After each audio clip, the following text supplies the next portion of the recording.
Assalamualaikum, selamat datang di channel Cerita Misteri, tempat di mana cerita-cerita misteri dan menarik yang akan membuat kita terpesona. Hari ini kita akan membahas tentang sebuah kisah yang sangat menarik tentang cerita dendam di Kampung Jahanam. Sebuah cerita yang penuh dengan misteri, kejutan, dan ketidakpastian. Mari kita saksikan bersama.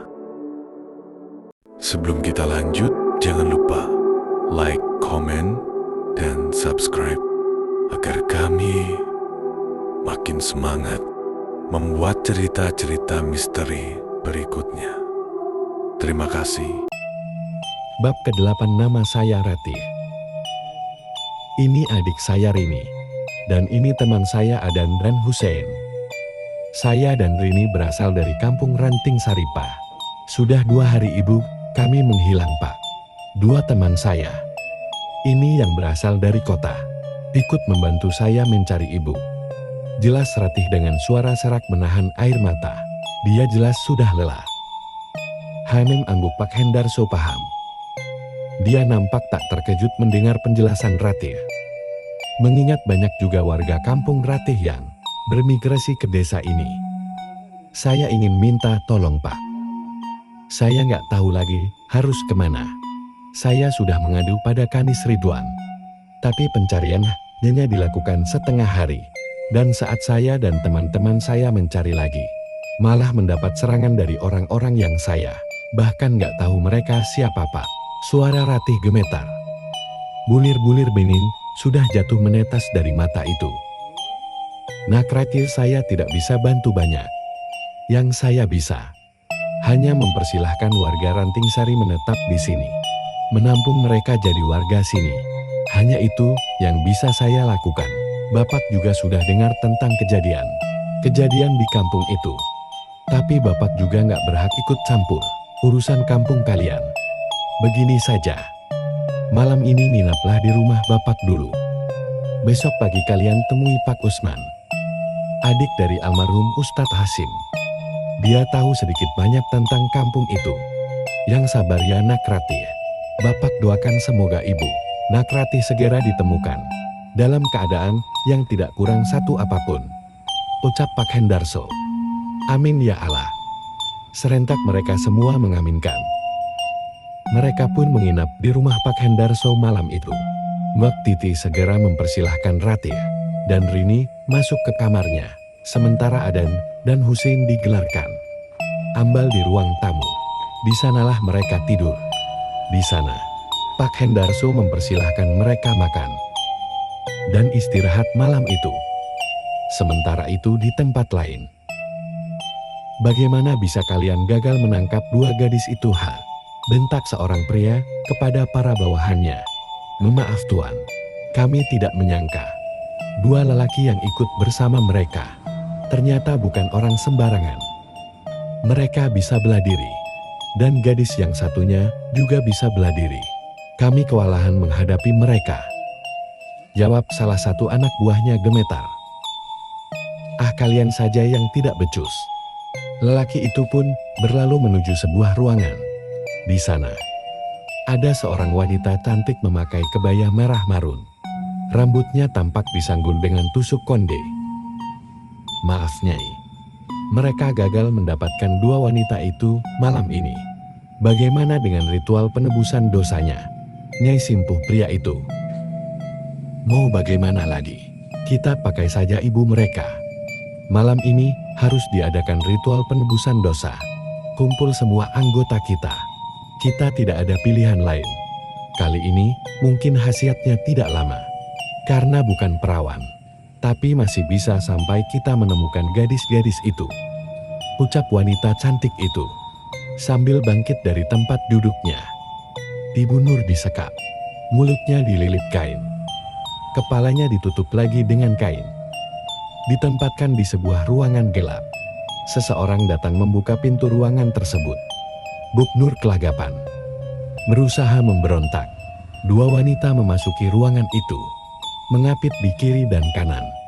Memaksa Buk Nur untuk bangkit. Bajunya dilucuti, diganti dengan sepotong kain putih. Mirip seperti daster, namun putih polos. Hijabnya dilepas. Rambut Bu Nur digerai. Bu Nur terus saja memberontak. Tapi dia kalah tenaga. Tubuhnya terasa lelah. Sudah 2 hari dia disekap. Hanya segenggam nasi putih dan air putih yang mereka berikan untuk menyambung nyawa wanita ini. Bu Nur diapit kiri kanan. Dengan mata yang ditutup kain putih, dipaksa terus berjalan entang kemana tujuannya. Setibanya di sebuah padang rumput kecil, di tengah-tengah pepohonan, terlihat api unggun besar berada di tengah-tengah. Puluhan orang yang berkumpul malam itu, semuanya memakai baju serba hitam. Wanitanya juga memakai kebaya hitam dan rok hitam polos. Rambut mereka disanggul. Mereka duduk menghadap api unggun. Saat Bu Nur sampai di tempat itu, mereka semua serempak berdiri, memberi jalan pada Bu Nur yang masih diapit. 2 orang wanita juga. Di dekat api unggun telah siap sesajian seperti buah-buahan, kepala kerbau, dan 4 kepala kambing. Tidak lupa juga dupa-dupa dibakar di tempat persembahan di dekat api unggun itu. Seorang wanita yang mereka sebut Nyai itu tampil ke tempat persembahan. Komat kamit, membaca kalimat-kalimat yang entang apa artinya. Bu Nur dibaringkan di dekat sesajen itu. Kaki, tangan diikat perlahan. Penutup mata Bu Nur dibuka. Samar-samar terlihat jelas wajah-wajah mereka. Bu Nur terkejut melihat wajah-wajah yang begitu tampak tak asing. Kenapa kalian melakukan hal seperti ini? Apa salahku pada kalian semua? Teriaknya histeris. Orang-orang itu tidak menjawab dan memasang wajah datar. Tiba-tiba seorang pria menepuk bahu Bu Nur. Dan seketika itu Bu Nur terdiam seperti terhipnotis. Pandangannya kosong. Satu persatu ikatan itu dibuka. Buk tidak memberontak lagi. Nyai itu kemudian membuka sanggulnya, melucuti kebayanya, membuka roknya. Puluhan orang itu juga melakukan hal yang sama. Baik pria dan wanita, sama-sama. Hingga semua orang yang ada di sana tanpa. Begitupun pria yang bersama Nyai tadi. Juga sudah tanpa sehelai benang pun. Nyai mulai. Pria itu. Mereka saling menukar. Orang-orang yang melihat adegan itu mulai melakukan hal yang sama. Bu Nur yang tadinya terbaring, sekarang sudah bangkit. Tubuh Bu Nur telah. Tatapannya kosong.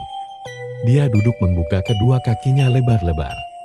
Sesosok tubuh tinggi besar, bermata merah dan berbulu, muncul dari balik kobaran api, menghampiri Bu Nur yang sudah polos. Dia segera itu. Bu Nur hanya diam saja tak merespon. Tangan-tangan berbulunya. Bu Nur. Itu dengan sesekali lendir dari mulut makhluk itu menetes di wajah. Tubuh Bu Nur bak boneka yang diarahkan kemanapun, selalu menurut. Namun tanpa ekspresi, mereka semua melakukan di tengah hutan. Itu saling bergantian dan kadang bertukar pasangan. Mereka terus memacu di tengah keheningan malam itu. Terdengar bersahut-sahutan. Hanya Bu Nur yang pasangannya tidak terlihat seperti manusia. Sungguh pemandangan yang menjijikkan. Lama-kelamaan tubuh Bu Nur yang tadinya berisi, kini berangsur-angsur kurus. Darahnya seperti terhisap. Matanya mulai cekung. Pipinya mulai peyot. Makhluk itu terus memacunya penuh nafsu dan menyerap sari-sari kehidupan Bu Nur. Dan akhirnya, tiup tubuh Bu Nur ambruk. Makhluk itu sudah memenuhi. Begitu juga orang-orang yang ada di sana. Mulai duduk bersimpul, memuja makhluk berbulu ini. Malam itu berlalu dengan nyawa ibu dari Ratih, dan Rini lepas dari raganya.